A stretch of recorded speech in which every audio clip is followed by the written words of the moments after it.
What's going on, guys? This is the 5 Year Pass podcast with me, Sudi, and this is Sham, and we'll be talking about the weekend fixtures in the Premier League. Sham, great bunch of fixtures, isn't it? Yeah, very, very interesting. Some quite, interesting fixtures. Even some of the, there's some games where teams at the top versus teams fighting relegation, which I think would be interesting and have effects at both ends of the table as well. Yeah, I think the big fixture this weekend, without a doubt, just in terms of kind of market value or market share in terms of big fixtures, is North London derby, Arsenal versus Spurs at the Emirates. But it's just, I guess we can start on that game, but it's just a lot of sizzle, very little stake this year, Sham. We have Spurs, where are they? 7th versus 10th Arsenal.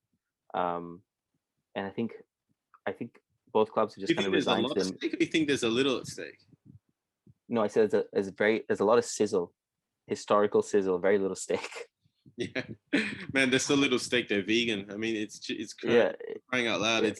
It's two teams that have fallen from grace. They're not even the two best teams in London anymore. You got West Ham and Chelsea. Yeah. That'd be a bigger game than Tottenham Arsenal. But it's definitely a game where as kids we would always watch, and it was always a big deal. And Arsenal were the bigger team for much of that time, but Tottenham had a bit of a punch and progressively sort of got themselves to a position where that you could argue that they've had a better run of it the last sort of 5 to 10 years than Arsenal, certainly in terms of their league position. But at the moment, 7v10, you'd think that these teams, Tottenham at best, have an outside chance at the Champions League. Arsenal certainly don't. You might think they're probably focusing on Europa. If the goal is Champions League next season, you think they'll both be focusing on Europa. But it's definitely a game where they throw out the form book and will come down to whoever's playing better on the day. I think the talking point that I want to bring up for you this game is the talking point of Spurs. Spurs have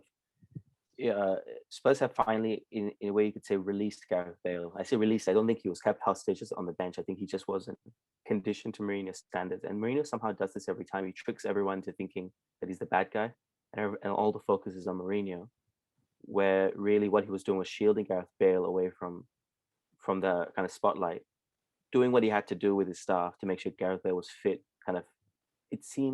Mourinho seemed to think he's had mental scars, which is very possible as well. And he's firing, man. Him and Kane have a deadly partnership right now. Both had bad experiences at Real Madrid, but it's like funny. 2 ex-lovers of the same guy. Yeah. The funny thing is, it did take 4 to 5 months. So I get that Mourinho was trying to get Bale ready, but it genuinely did surprise me how long it took for Gareth Bale to be ready. And I guess that's why those questions come up, because I mean, he's a world-class athlete. He's at the top of his profession, certainly in terms of the wage that he earns. So why did it take that long for him to get ready? I think that there's that question mark over him. But certainly with him on form, it just adds a complete other dimension to Tottenham. Gives them that second. But we talked a lot about Son and Kane, and they've just set the record for the single season assist record where they've assisted each other with goals. You know, we talk about great partnerships. They've set that record, and there's 11 games to go in the season. So that's very noteworthy, but it was kind of their 1-2 punch. Bale's added something to the team that they clearly did not have. So there's heaps of value that he's provided in that sense. It's a shame that it took 23, 24 games for him to get ready, but he is ready now, and they are set up to potentially have a very good finish to the season. And just shifting to Arsenal, they've had a decent run of form, man. If you kind of really kind of take a bird's eye view, they beat Benfica over 2 legs. They beat Leicester. A 1-0 loss to Man City is not the worst thing. People have, they've been tapped for more. And the Olympiacos during the week, a decent run of form, but their Premier League form still kind of much to be desired. 3 wins in their last 6. I mean, it's still a very stop-start for Arsenal, isn't it? You're just hoping to find a little bit of consistency. You want them to kind of get that 4 or 5 wins in a row and build from there. And also, in addition to that, you want good performances, which they seem to have good performances in the games they lose, especially that one against Man City. They played very well, but they just couldn't seem to bite back. Do you think they're going to be able to kind of handle Spurs? They are. I think we all know the favorites of this game. Yeah, you'd think. I mean, the game is an Arsenal home game technically, although that doesn't mean much without crowds and all of that. But still, Arsenal are hosting for what it's worth. It's interesting with them because they have been very up and down. I was even though Leicester had a nightmare day in terms of injuries and that sort of thing when they beat Leicester, they still had to play well to beat Leicester, and they did. But they have been very up and down. They were poor against Burnley. But Burnley, I thought, were better than Arsenal in that game. But they've advanced through Europe. They've got some decent results. It's funny because they have some games where they can score goals. They put 4 past Leeds, but then they have games where they can't score at all. So they are very hard to predict. You get the impression they've had to. Where did they travel to? Because it's an away game, but I don't think they actually went to Greece. I'm just trying to see. No, you see, I was just going to bring that up next. They stayed in London. Oh, sorry, no. It was. Oh, where's this place? It's in Greece. It is actually in Greece. It was Spurs that I think it was Spurs that didn't travel.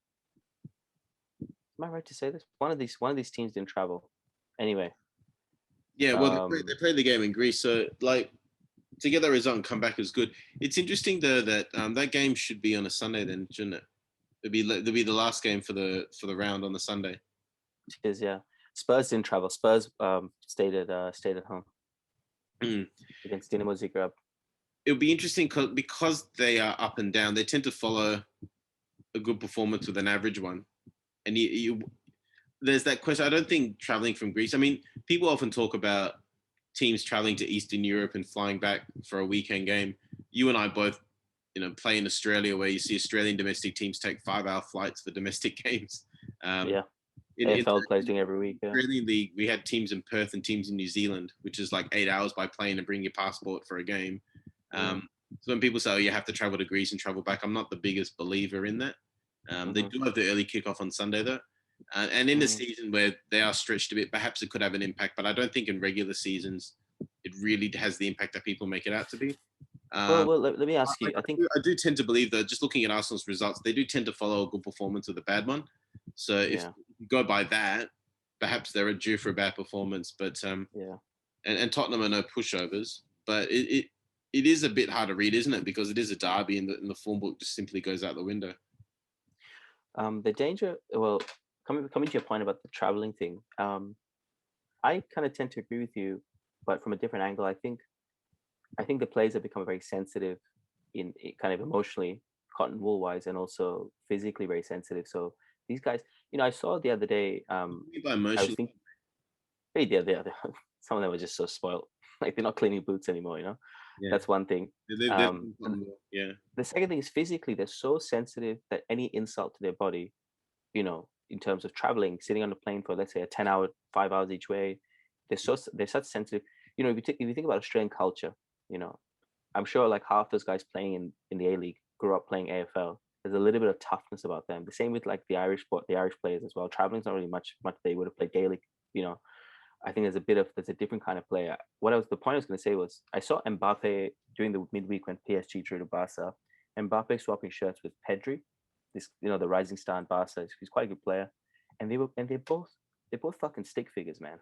Like they're both so skinny, and I was just looking at him going like, there's no kind of like, you just don't see kind of players with a little bit kind of the Roy Keanes and all that kind of stuff. You just feel they're a bit softer these days. So when they say they look travel, or did they look skinny? They look skinny, man. They're skinny boys.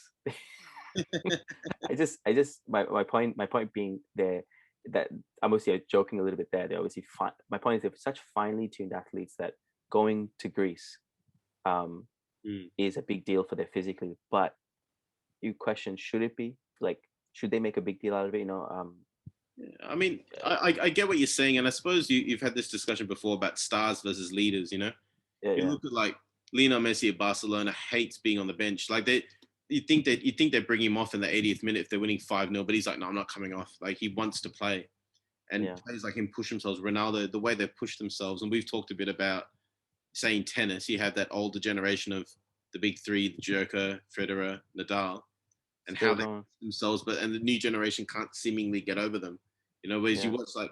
I've seen games where Nadal and Djokovic played an Australian Open that went for 6 hours in the blazing. Yeah, I remember that. Yeah, they played a game that went to like, late in the 5th set, and you look at that idea of stars versus leaders, and leaders have to push themselves to get the best out of themselves and the best of players around them.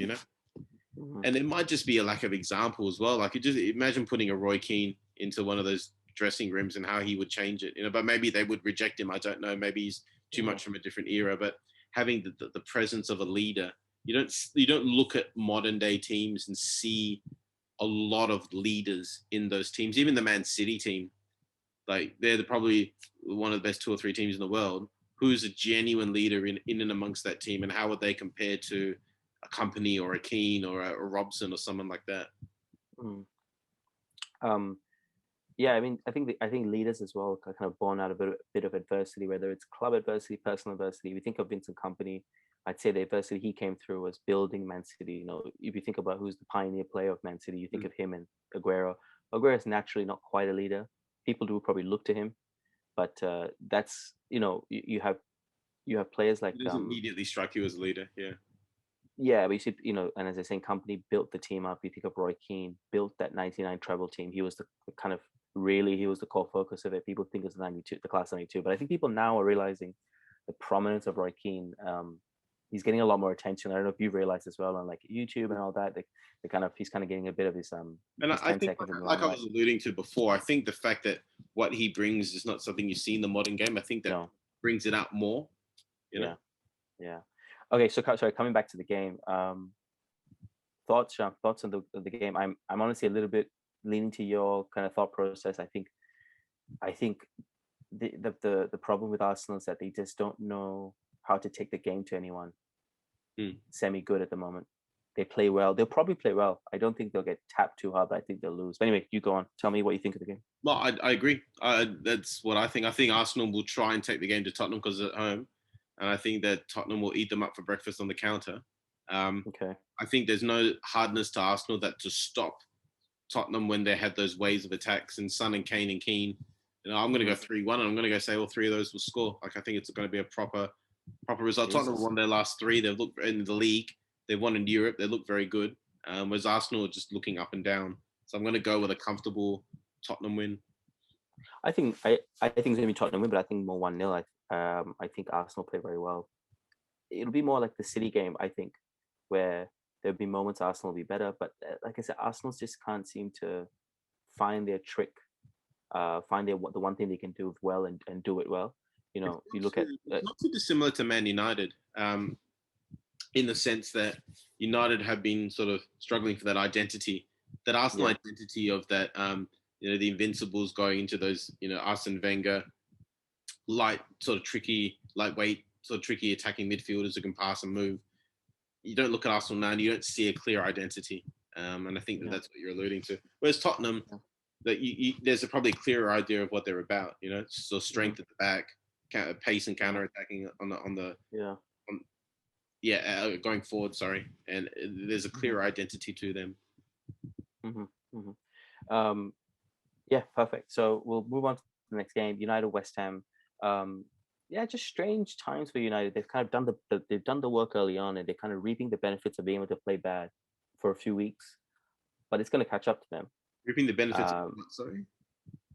They've reaped the benefits of playing well early on in the season and being able to drop points now and still sustain being in the Europa League. They got away with a bit of murder on the weekend, in the midweek, sorry, and they haven't played particularly well.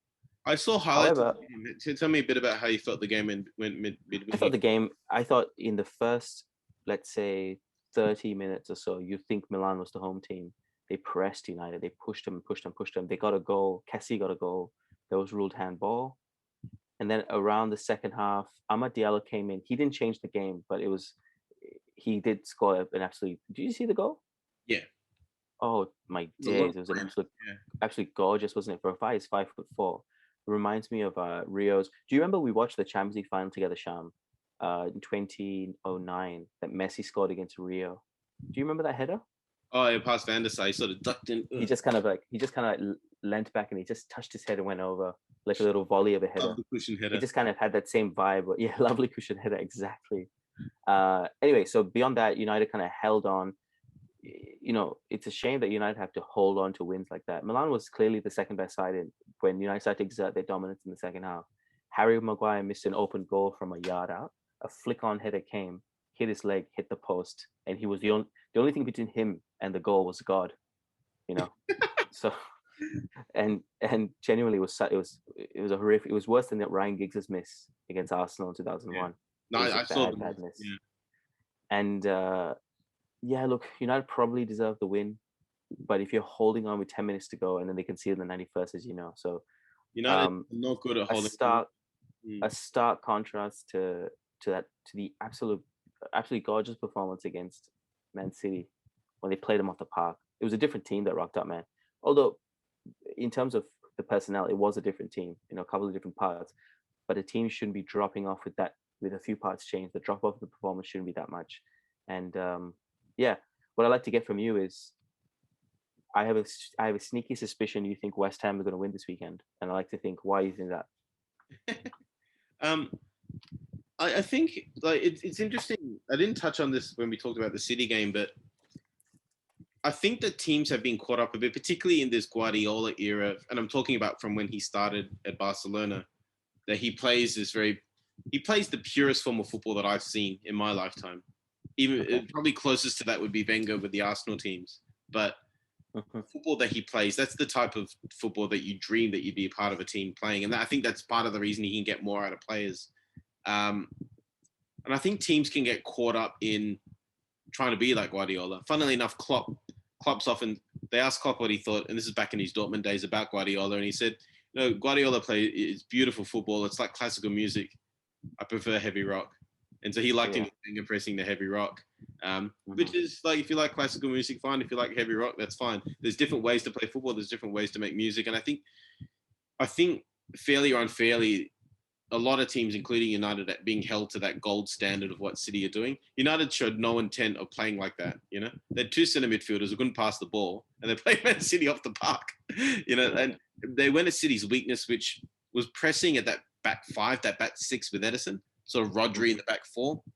If you're going to press City, why not press their less technically able players? And they looked a lot like Atletico Madrid. They reminded me a lot of the Atletico Madrid teams that just snap at your heels all day and choose, not necessarily go at you, but choose the moment to go at you and cajole you into moving into areas you're not comfortable with and go at you then. I think Wolves had tried it a bit midweek, but United took it to another level. And with Fred and McTominay there, they're the perfect players to pull that off. They were brilliant without the ball, Fred and McTominay. They were with it. Yeah. But I think that suited what they were trying to do. It's a bit different against West Ham. This game is at Old Trafford. It is a game that United are going to have to go at West Ham and try and play the football that we've been wanting to see of them for the last couple of years, with the centre back stick and the full backs move up and the Bruno pops into spaces and all of that sort of thing. So how they adjust for that is going to be very important. And I think the key is going to be around that base of the midfield too. I do think that in this game, West Ham will look to sit back a bit more. And West Ham have a very good midfield combination with Rice and I forgot his name, Souček. Yeah, I can't pronounce his name, but I rate him as a player. I think we get carried away with Declan Rice because he's an English lad, but I think Souček's just as important. I rate him quite highly, and I think that's the one area of the pitch where they probably have a distinct advantage over United in terms of Fred and McTominay against Rice and Souček. So how Bruno finds space, and they may not even go with Fred. I think it might be a situation where you might need to play someone like Matic or even Tuanzebe and have them sit as a proper six and let McTominay run a bit more at the defense as the 8. I think that United at the moment have that front four, but teams are being able to deal with that front four. And then the fullbacks sort of come from wide areas and teams can handle that. I think you need to throw something different at them, and releasing McTominay may be the answer to that. But I think United are going to find something a little bit extra if they want to beat West Ham this weekend. I want to point something out to you. I think West Ham might struggle a little bit, and I'll tell you why I think they will. The last 6 weeks or so, they've had Jesse Lingard playing in an absolute crazy form. And how do you deal when Jesse Lingard has been locked out? Yeah, because he's on loan, he can't play, can he? Sorry, what was that? He's on loans. It's from Man United, so he can't play. Exactly. But I was just wondering. I'm wondering now. I mean, he has been Sham. What form he's been in? It's been incredible, hasn't it? His transformation. And if I was him, I'd be wondering, as you said, why should I leave? I think this is where they're going to struggle a little bit. West Ham, they're going to struggle for chances maybe. So you're going to see maybe a classic kind of David Moyes, Everton kind of side. They're going to go back to their kind of brute force. And if there's anyone can exert brute force, is Mikel Antonio on someone like Lindelof or Maguire. Yeah, for me, again a lot of the same thoughts that I think Souček and Rice in that midfield diamond with Antonio kind of drops in and goes out, is very, very handy. And it's interesting how I don't think this is a very typical Moyes side. Now, we only have kind of the one sample size when he's done well with Everton, back four, midfield four, two up front, Timmy Cahill and Fellaini up front. Very unlike a David Moyes side, but he's done very well, hasn't he, Sham? Fifth place in the league, I think. Moyes doesn't, apart from back four, he doesn't really have an established way of playing. Moyes, he's actually fairly free in terms of allowing people to do what they're good at. Like Fellaini technically is a center midfielder, but he basically played as what I'm going to call a reverse 10. He was a guy who played in the hole, but it's the complete opposite of like a Rodriguez or a Ron Riquelme in terms of his skill set and his ability. They just let him do what he wants. And Timmy Cahill wasn't really a center midfielder, wasn't really a center forward, played somewhere in between and got the best out of him. I think he's good. He's good at just letting players do what they're good at. And I think that's why he picked Lingard, because Lingard, he's a good footballer. He can struggle to fit into formations because he likes moving around and being a bit free. And he's very good at utilizing the spaces that Moyes gives him. So he's definitely a big loss because I think he strings a lot of the things West Ham do together. Where West Ham will get joy is if it's Lindelof versus Antonio. Antonio will eat him for breakfast, just in terms of physical strength. And Antonio will have the ability to move to Lindelof. It's not like Maguire and Lindelof can suddenly swap. So then maybe they go with Bailly. I don't know. Or maybe they put two classy athletic guys on each other with Tuanzebe again. But I suspect that's probably a latter choice. You probably more likely go with Bailly if you want to try and protect yourself against that. United at the minute, the weak point for me at the United, and will be for the next few weeks, is the fact that with the injuries to Pogba, to Cavani as well, kind of forces Dan James to play a bit too much football. And Dan James plays in spikes, so you play him off the bench, you play him once every 3 games. When you start playing Dan James over consistent periods of time, I find that he doesn't perform. So explain why Dan James plays more, Paul Pogba's not playing. Well, I mean, you go from the diamond to the wing to the kind of 4-2-3-1. He plays out wide. Martial's off form. Daniel James is somewhat of a form. Puts him in contention. I just think playing he deserves to play. Don't get me wrong. He scored 3 in his last 6. Generally, he's obviously very energetic, very quick. I just think he's one of those players who strangely doesn't thrive on playing week in, week out. He plays in bursts, or he plays for Leeds. If he plays for Leeds, he'd be probably one of the best players. That suits his style. But he needs space to run into as well, which is not exactly what he's going to get against West Ham. Space to run into, absolutely.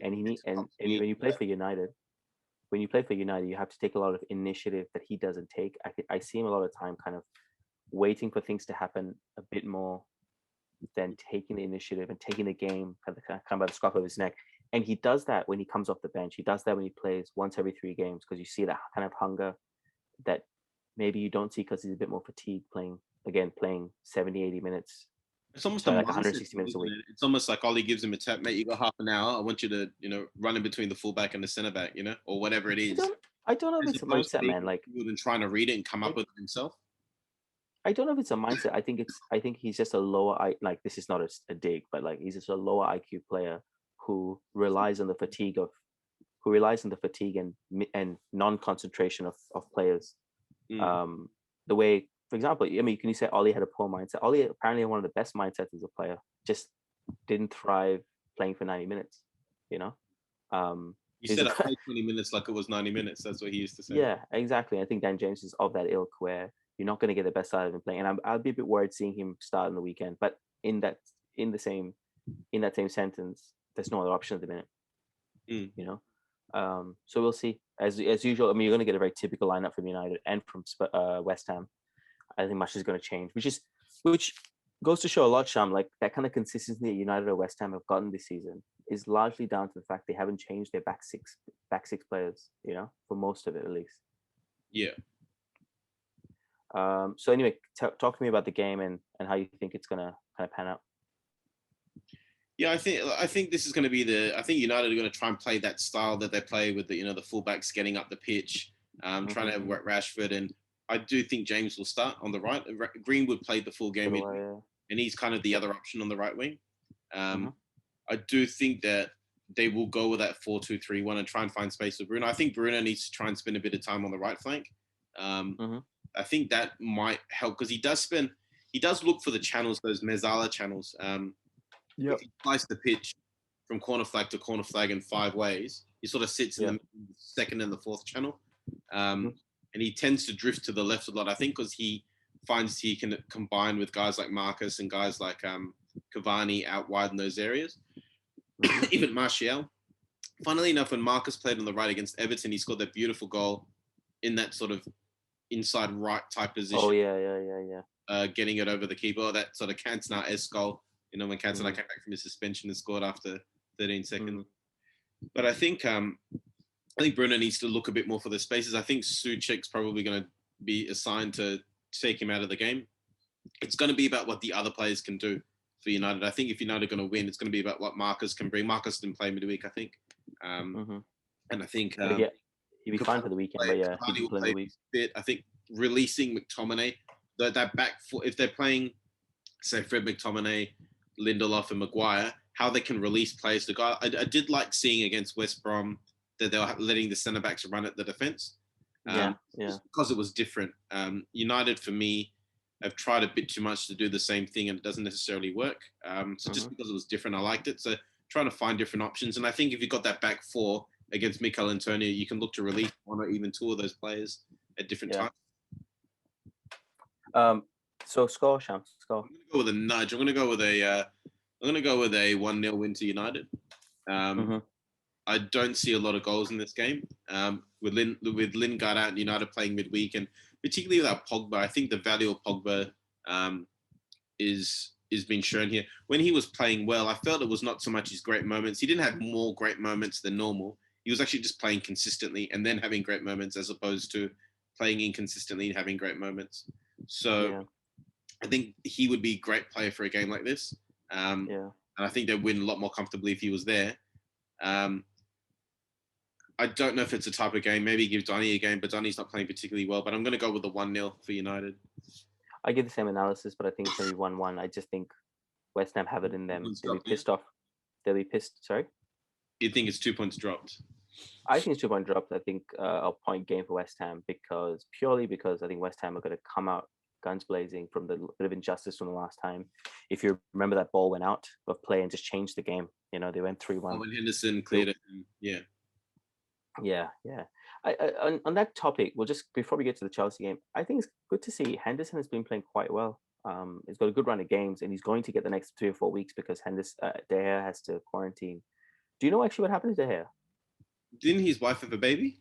Yeah, so he decided to take 4 weeks off and go home. Something like sorry, not 4 weeks. I was thinking games. I was thinking it's odd that David De Gea is taking 4 weeks off with a baby. It didn't make sense to me, but now that you reminded me his wife spends a lot of time in Madrid, it makes a lot more sense that he had to take the time off. Yeah. I was thinking like his wife had a baby. She's in Manchester. What's the problem? Okay, he had a flight in Madrid. Okay. Yeah. So he's quarantining right now. He's back in Manchester. It's kind of a win-win for everyone, isn't it? And they give Henderson that run. I think he did well last game, but I think in general he's done well. I think he's a more well-rounded keeper than De Gea. He's not much worse than David De Gea with his hands. He's a lot worse with his feet, but David De Gea is unparalleled with his feet. But just in terms of his coming out to catch crosses, in terms of the defense seem to feed off him in terms of the instructions he gives as well. And just his ability to come off his line and read the play, I think is very good. He's a much more well-rounded keeper than De Gea. De Gea's utility was probably more... Sometimes your circumstances mold you in the terms of the type of player that you are. And De Gea's had to play in teams that struggled a lot. So he hasn't necessarily had to develop other aspects of his game. But with Henderson is at an age where he's a bit younger and is still developing. But he's good luck at Henderson. There's Henderson's about De Gea being sold to PSG, and I would not mind that at all. It could be the right step in his career. I mean, Henderson's conceded 1 goal in the last 5 games against Milan. was the goal he conceded in the last The 5 90 games. minutes equalizer, yeah. He's generally looked decent. I think like the way Ferguson took the gamble on De Gea 10 years ago now, 11 years ago actually. Wait, hold on. Yeah, 11 years ago. I mean, I'm not for or against De Gea leaving, but I think it's always worth taking a gamble on a player, and if the right price comes in to take the $300,000, £300,000 a week keeper off the wage bill, and have a player who's, if De Gea is at a 9 out of 10, De Gea is at Henderson is at a 7.5 or 8 out of 10, in relative to De Gea for that. So In terms of wouldn't be the worst thing. in terms of stature and natural ability, I do think De Gea is higher. In terms of form, I think Henderson's better. And Yeah. it's interesting you think that you're okay whether or not he leaves. I think he should leave. Okay. Very frankly, Fair enough. I think that he's outgrown his utility at United. I think he's become stale. That's not to criticize him. Sometimes Yeah. players become stale. I think Yeah. the team's moved on a bit. And I think that the only reason he's still there is because he has an exorbitant wage. So there's one club in the world that could probably pay that, and that would be PSG. And there's a lot of talk about PSG looking to, there's players that may not stay on at that club in terms of significant changes in playing staff. Interesting to see there be Keylor Navas, because Keylor Navas has played quite well. He in the Barcelona games in the Champions League, he played quite well, but he's getting on in age. So Yeah. maybe he'll leave purely because of his age, because he's an older player. Yeah. Perfect. We'll move on now, Sham. Finish off the last game, which is Chelsea Leeds, is it? So I'm just looking it up. He's 34. He's not that old. Who, Keylor Navas? Yeah. Look, the PSG's a ruthless. I don't want to get too far away, but he's been treated like, for a guy who the Real Madrid players absolutely loved him. He was the keeper when they won their 4 Champions Leagues. Yeah. And he started in the 2014 World Cup. Costa Rica, I think, got to the quarterfinals. But he's got a lot of short rift. He was about almost traded for De Gea at that time when the fax machine didn't work, whatever that is. But gotten a short rift, and maybe it's because he's from a small football country. I don't know. Costa Rica is not. You don't think Costa Rica on the same level as Brazil and Argentina, all respect to them. But well, I completely agree with you. He's done a lot. A lot of the kickoff, the show, the kickoff talks about this. How if a player doesn't appear stylish or sound stylish, he gets kind of thrown to the wayside. In the way you'd never talk about Rooney being one of the greatest ever Premier League players because his name is not, Rodriguez, or he's not French, or he's Ronaldo, or he's not, he's not that kind of. He's ugly in a sense. Like, I'm not talking about his face. I'm talking about he's an ugly package to have. I think Keylor Navas is that sort of aggressive energy. I mean, look at again tennis. Federer is a very stylish player, whereas Nadal is powerful and gritty. So you tend to think of Federer as silky. Whether he is or not is a different question. Yeah. And if Nadal has more Grand Slams than Federer, but Federer will always be the best because he's this stylish. He fits what you want. And it's the same with Keylor Navas. He doesn't fit the keeper that you want as your keeper. But 4 or 5 Champions Leagues, multiple league titles, one that he'd be in the 100 most successful players of all time just purely on major trophies. If you think of if you thought of an Australian player winning 4 Champions Leagues and playing for Real Madrid for 10 years, you go, oh my God, we get carried away by Harry Kewell at Leeds, like imagine if, Harry Kewell was at Real Madrid winning Champions Leagues and setting the world on fire, Yeah. Doesn't get that credit because, for whatever reason. Okay, so we have Leeds Chelsea. Chelsea can't concede goals, even if they tried under Tuchel. He has reinvigorated that side. And they don't concede.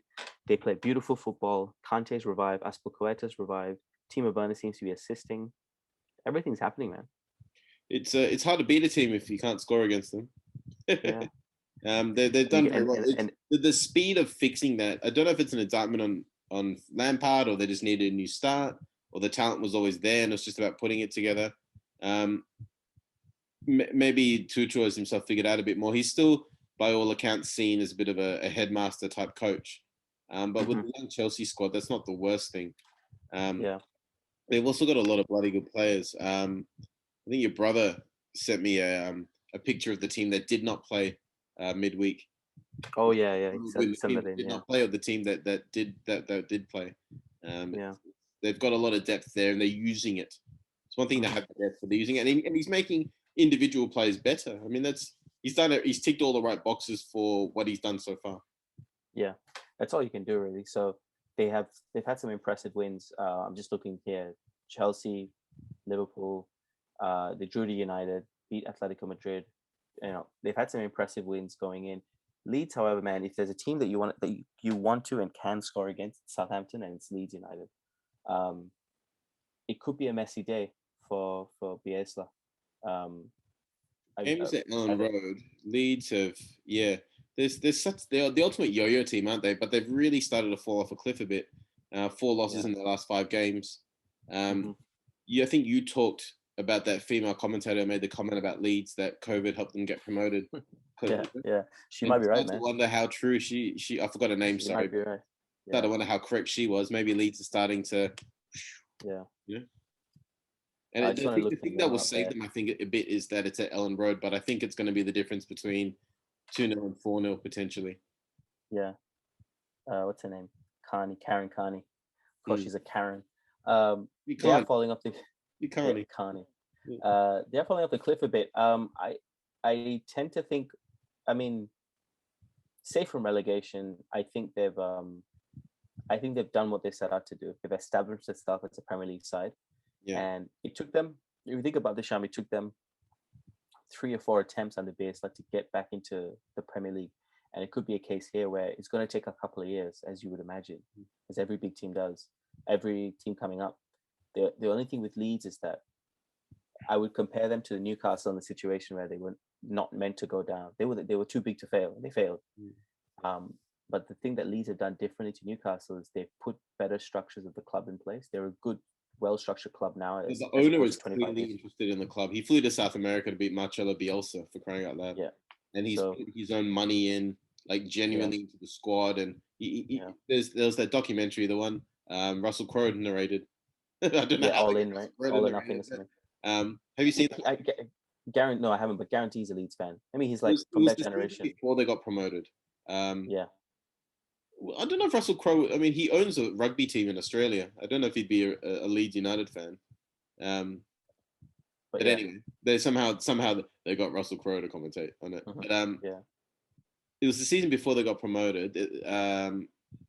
And look, I do think that Leeds should be safe. They think they're on 35 points. They're 9 points clear relegation. The only mhm, thing that worries me about Leeds is they don't know how to draw games. They played 27 games this season. Can you see how many draws they got? um, 2. So they either 2, win yeah, or they lose. 11, 14, 43, 46 for goals, for and against. Yeah, Yeah, shit, 2 yeah. draws. They So don't know how to draw. you'd want to close out a season just nicking points here and there. You know what I mean? Yeah, yeah, And they don't have that ability yet. So, and I don't think they're going to get it against Chelsea. Chelsea were bloody good against Everton. I yeah, thought 2-0 flattered Everton. They were very good. And Pickford was yeah. pulling up big saves to help them a bit more. But they looked very, very good against Everton. They fully deserve Hmm. that win. I think actually Chelsea's going to push to second place the way they're going. I wouldn't rule it out. Leicester are running out of fumes a bit. United, I think If the they don't, fact that they're if they still don't in wake these up, competitions and they're as much as they're inching forward, they're not moving forward as fast as Chelsea. They could be second. Yeah, I know they're what you're only going to say. I know what you're thinking as well. they're only 18 points off City as well, so you never know. Yeah. Oh, dear. But we did pick that they would have a good finish to the season with players figuring out Yeah. how to play each other. And that looks like it's coming into fruition. Probably a bit later than we thought, and probably from a bit further back than we thought. Yeah. But it does also show the difference between, like back then it was like 2 points between fourth and ninth. That stretched out to about, well, they're now 12 points ahead of Arsenal, who are in 10th, whereas that gap was about four or 5 points about a month ago. Yeah. So that probably affected it as well. But yeah, I'm not going to say that they'll finish second, but I would not be surprised at all if they did. Yeah. I mean, it's a scary prospect. And I mean, when Lampard got sacked, I was one of I myself, talking to my friends, I thought it was outrageous that he got sacked. And I didn't understand what Tuchel could bring that Lampard hadn't. And I stand very much corrected. That man knows how to coach a football And that was team. the problem with Chelsea, wasn't it? Just that they could score goals, but they were just conceding too many. Yeah. And Yeah. he's just taken the Coming and defense and just turned it and put tighten the screws. the black gates of mortar in front of it. Like they're just impenetrable It's now. insane. Yeah. And there's this kind of way they play now that is so complex, but there's a simplicity to the complexity that they play. If you watch, there's a lot of like, okay, for example, it's Aspilicueta to the 6, lay off back to Kante, switch, and they do that same thing there. So they go full back to the center mid, lay back to the center mid, switch, and it's this constant switching and this constant kind of, I don't know. There's a word for it. I read about it the other day. It's a word that kind of Tuchel uses, and it's absolutely brilliant. It's so simple, but it's so quick moving that teams have trouble kind of tracking the Chelsea players, and they've done. And the players are quite interchangeable as well. Yeah, I think that there's room to grow with this team. I don't think their center midfielders suit what he's trying to do. okay. They're good players. Kante, Jorginho, Kovacevic are all good players. I don't think they quite suit, and I think that they're quite important in his structure because everything else moves around them. I think he's got the defenders he wants, and I think that his front five, including the wing backs, he's got enough versatility that he's comfortable with it. But I do think he needs to get a centre midfielder like Paul Scholes would be or Michael Carrick would be the perfect player for that team that could hit short and long passes equally well. If he gets that player, that team becomes very dangerous. Jorginho's got a lot of short passes. Kante wins the ball with short passes. Kovacevic is more European. He likes to run with the ball a bit more and pass and move. But if they have that sort of stationary pivot that can win the ball and switch carefully, switch well, I think that adds another dimension to this team. And that's probably the missing piece. And I still applaud Chelsea. I said it last summer. No one spent money. They spent £220 million. They saw an opportunity, I think. One, they had the money from the window. They didn't buy anyone. But then they spent another 100, probably had 100 million from that window and 100 million from that season. And they went, you know what, we're going to spend it because no one else is. And they've gone and bought some of the elite European talent that could turn into anything. Yeah. It's kind of worked out for them a little bit, kind of accidentally with COVID and people being not able to spend, and they can just kind of held in the bank and kind of release the funds for the habits and all that. Yeah, funny that the two teams who are owned by people who don't necessarily have to pay whims to economics are sort of the two teams that are probably doing the best in England at the moment. What, in Chelsea? In terms of City and Chelsea. They can do what they want because they're like Liverpool and United seem like Liverpool probably rightly and United probably wrongly are saying that they're constrained by the economics of the situation. I don't believe it for a second with United. I do with Liverpool, that the economics constrains them, but City and Chelsea really, they'll operate outside of economics. Sham, the Glazers just sold 5 or 6 million shares and took every single penny of it. Just a few days ago. 100 million American dollars. Yeah. Was that what it was? Yeah. Jeez. So they sold 10% of the company. So they still own 75. So you're not buying into those shares to get ownership of United. You're buying it to get dividends, and it's a business thing, really. Yeah. But I know they kept every penny. So that's just, that's the state of United's affairs, which we're not what we're talking about now. So I think we're both in agreement. I think it's going to be, I believe it's going to be a bit of a tapping. I think it's going to be 3-0 Chelsea. It's going to be a very emphatic win. Leeds tend to do this against the bigger teams, whether they score a lot, but they definitely concede a lot against the big teams. Yeah, Leeds struggle against the big teams. And that's I think it's just a sign of a team getting used to playing the Premier League. But they had two good performances against Liverpool on the first day and City early on. But I think after that, they've struggled quite a bit. There's been some notable big losses against teams like United, for example, the 6-2.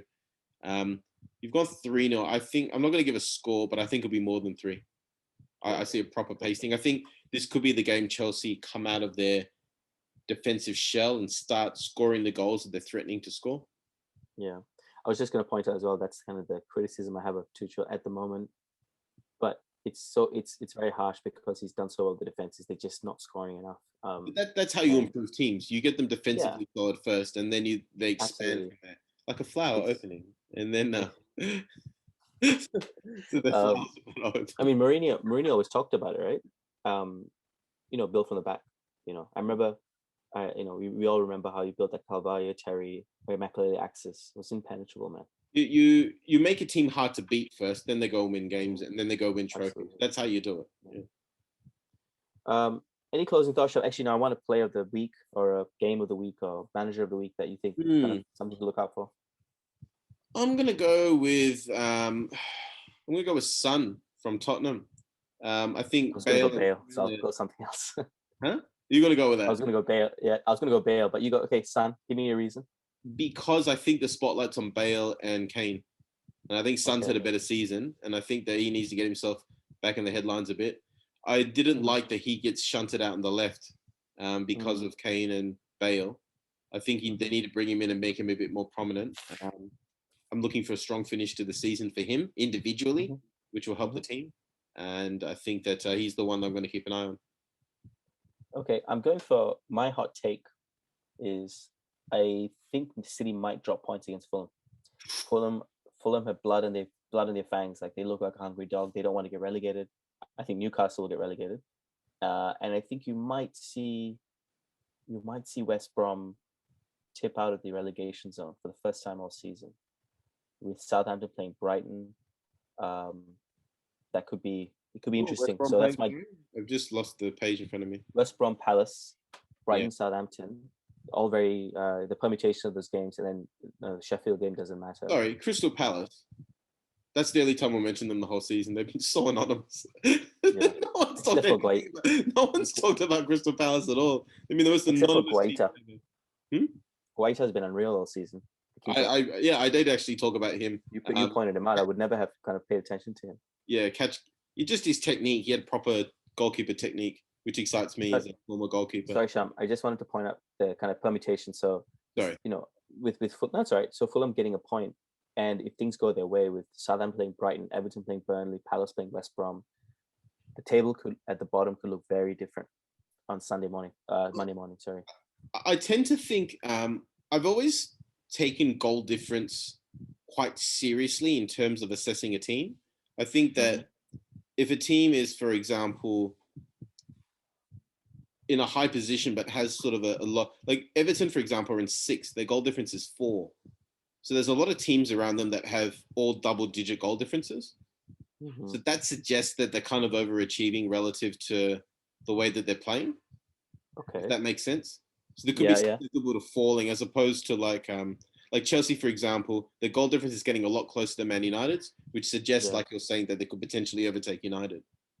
Now, the reason I bring it up is Fulham and Brighton are in 17th and 18th. Brighton's goal difference is -8, and Fulham's goal difference is -11. Okay, I see what you're saying. Whereas you look at teams above them, so Palace -17, Southampton -14, Burnley -16, Newcastle -17. So I tend to think that those teams, and Brighton have lost their last 3 and they still have a goal difference of -8, and they're not big scorers. They are quite hard to score against. They conceded 35 goals, which is same as Everton, So then Everton like 6th. So I tend to think that teams with smaller goal differences over time can push past teams that are conceding more. So it suggests that Brighton and Fulham could potentially be safe, which would suggest that a team like a Newcastle or a Burnley or even a Southampton might need to be careful. It's actually a really good point, Sham. I like that take. Like, if you look at Brighton and Fulham, what they've conceded nearly as many goals as Leicester, West Ham, and United. So that kind of goes, probably the goals they concede, those bottom teams, Brighton and Fulham, are very valuable goals they concede. They're conceding 1-0 losses, 2-1 losses. Whereas if you look at Newcastle, Burnley, West Brom, Sheffield, they're getting tapped every weekend. Yeah. Sorry,